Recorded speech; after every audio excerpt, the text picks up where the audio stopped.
I don't remember what I ordered. I don't remember what this is, so let's find out. Oh, okay.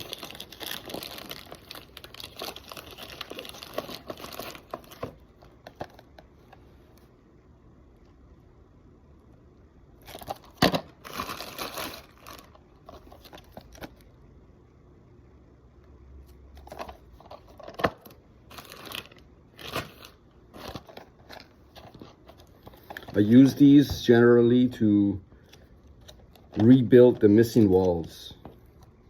Once I remove the decay, then I use this kind of flowable composite. And it's just temporary. Usually it's just temporary. So I can do the endo. Then patient goes back to their dentist for the permanent restoration.